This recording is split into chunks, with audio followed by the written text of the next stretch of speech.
Hello everyone, welcome to Desert Succulent. Today we're going to be featuring Echeveria Mahogany Rose, and it's a hybrid by one of the famous hybridizer, which is Dick Wright in 1963. It's one of those succulents that will be giving us this deep red na color if we're gonna be giving it enough sunlight. Isa siya sa mga large varieties ng ating mga Echeveria, and if you're someone who's looking for a succulent na talagang malakihan, then this would be a perfect succulent for you. To give you an idea kung gaano na nga ba siya kalaki, I have here a ruler, and if we're gonna be measuring it from this until sa pinakadulo, nasa parang 8 to 9 inches na yung kanyang pinaka rosette, and each single leaf now would probably measure, this one is about 3 inches, and it could be even larger pag naalagaan nga siyang mabuti. One of its main feature nga din is the color ng kanyang pinaka leaves, and depending now on the angle, you would see or notice na medyo shiny yung kanyang pinaka leaves. It's not one of those succulents na coated with farina. Although pag na-stress talaga ito, yung kanyang pinaka-leaf margins would be giving us this reddish na color. In time, it would eventually bloom, and it will be giving us these large fleshy stalks with bell-shaped flowers na in the color of red and yellow. The more light that we will be giving this Echeveria, then the more brilliant its colors will become. And during the cooler months nga, we would be expecting na mas magiging intense or vibrant pa yung kanilang color. And sakto nga kasi papasok na yung ating Burr months, and we're gonna be expecting a cooler temperatures here sa ating location, and therefore by the time na siguro dumating ng December or January, we can finally show kung gaano nga ba ka-colorful itong ating mahogany rose. Even if that we have to provide it sufficient sunlight, we need to be extra careful kasi I have noticed nung nilagay ko nga siya sa ating full sun, yung kanyang leaves ay naging soft. Usually kasi yung kanyang leaves should be like this, na parang firm siyang hawakan. Although very flexible yung kanyang pinaka-leaves, you can easily do this one without breaking it. Pero pag naka-full sun siya, you would notice na itong leaves na to is talagang nakalaylay siya. It's best nga if nakalagay lang siya sa isang bright shaded area or sa ating filtered na sunlight area, but not in the full sun for us to achieve this kind of look. If you have plans of putting this one indoors, pwede rin naman, basta you're gonna be providing yung ating artificial lights, kasi nga itong ating mga Echeverias, including our mahogany rose, are not the best succulents na palakihin indoors because they really need yung ating sun to keep our Echeveria from growing tall. So syempre pag ilalagay natin siya indoors without sufficient sunlight, the tendency is mag-ethiolate siya, and you won't really appreciate yung ganitong itsura niya. Moreover, if they're not receiving sufficient sunlight, they usually become weaker and unhealthy, and that's the time that they will start to lose yung kanilang compact na rosette shape.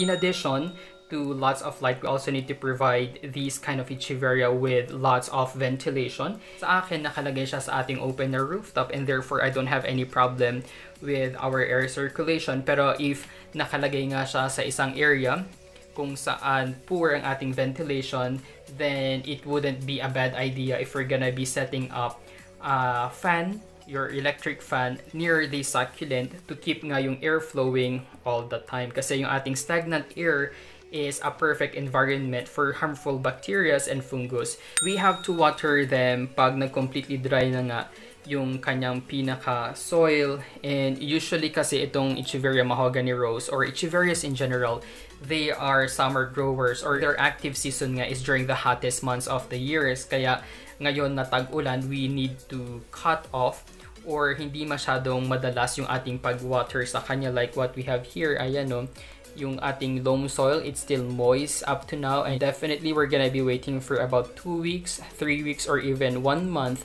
until this would completely dry before watering it once again. Kasi if we're gonna be watering this kind of succulent and napabayaan nga siya, it could possibly lead nga sa ating mga fungal diseases like what we have here.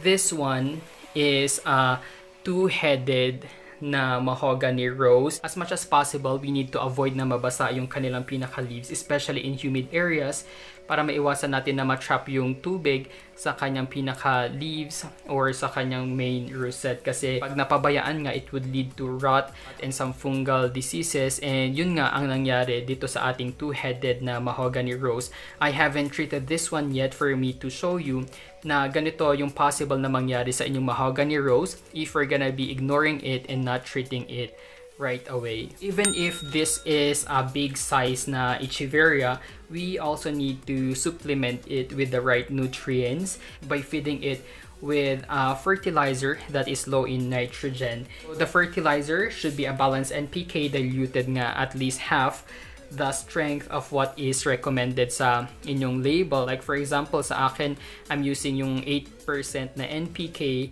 dinadilute ko pa siya into half para 4% lang yung fini-feed ko na pinangdidilig dito nga sa ating mahogany rose every month. So it will not depend on which fertilizer you are using. For my soil, I'm just using yung ating typical na loam soil, nothing special again. As long as it's well draining, then your mahogany rose would be happy with its soil. Propagating our mahogany rose can be done through their leaves, separation of offsets, or through stem cuttings. Napakalaki nga nung kanyang pinaka-leaves. We can easily remove it and tatanggalin nga natin yung mga leaf na may mga kagat. Possibly this one is due to a caterpillar or some of our insects. Kaya tanggalin natin ito. Kitang-kita talaga natin kung gaano kalapad yung kanyang pinaka-leaf. This is probably almost 1 inch. Ganun na siya. Ayan. So still, kahit na malaki siya, dapat gently lang yung pagtanggal natin kasi talagang nakakapit siya sa kanyang pinaka-stem. There you go. I hope na maging successful itong leaf na ito. We even have one here. Ayan, kasi eyesore na tignan pag ganyan yung itsura ng kanyang pinaka-leaves. And honestly, itong ating mahogany rose, very prone talaga siya sa kung ano-ano, fungus, mga parang mga ganyan, no, kagat-kagat. I don't know why, pero I never had any mahogany rose na sobrang flawless. At first, okay, pero habang tumatagal, hindi ko na maintain yung pagka-flawless niya. Mapapansin din natin na yung ating mahogany rose, they just keep on growing. Ayan, no, ang laki ng kanyang pinaka-stem. Pero as it grows, literally, naglalagas talaga yung kanyang pinakadahon. Unlike sa iba nating mga Echeverias na as it grows, talagang they would maintain nga yung kanilang pinaka-leaves. Kung mag-dry man, some of its bottom leaves, bihira lang. But for this one, literally na pag may tumubong bago dyan, magtatanggal siya ng panibagong dahon dito. Kaya ganyan yung kanyang itsura, para siyang kalbo. Including this one na mapapansin ninyo, before may mga leaves siya dito, hanggang lumaki siya ng lumaki, nalagas, nag-separate siya dito or nag-branch out siya into two. Then, ayan, makikita ninyo kukunti lang yung leaves na natira sa kanya. So, our mahogany rose is very prone nga sa ating mga pests, including yung ating mga insects. This one is yung ating caterpillar bite marks. You need to check for some mealybugs from time to time, although madali silang makita. And syempre nga, yung pinaka-last is yung ating fungal diseases. Look at this one. Ayan, diba? So, ganito ang itsura nung ating leaf na talagang may issue or affected as compared nga sa healthy leaf. Ayan, diba? Makikita nyo naman yung kanilang difference. And also, syempre, this one, napakadaling makita yung difference ng unhealthy versus a healthy na succulent. Pero, I have treated nga one of my big size mahogany rose with broad spectrum fungicide. Ito, yung nakikita ninyong parang blue dito.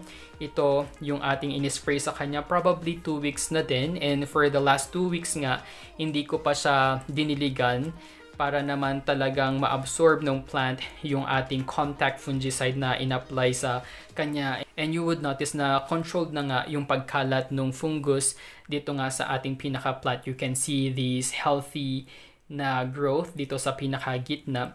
And mapapansin nyo rin na yung kanyang pinaka-lower leaves are parang drooping, nawala yung firmness na I mentioned earlier kasi nga I haven't watered it for quite some time. Possibly 3 weeks na din ngayon, kaya talagang medyo dehydrated yung kanyang itsura, and in the next coming days, I would start watering it para naman bumalik yung firmness nung kanyang pinaka leaf. So always remember to isolate nga any infected plant, lalo na pag fungus yung main cause. And that's all for our mahogany rose. Thank you guys for watching. Don't forget to like and subscribe to our YouTube channel. You may also visit our Facebook page at Desert Succulent PH.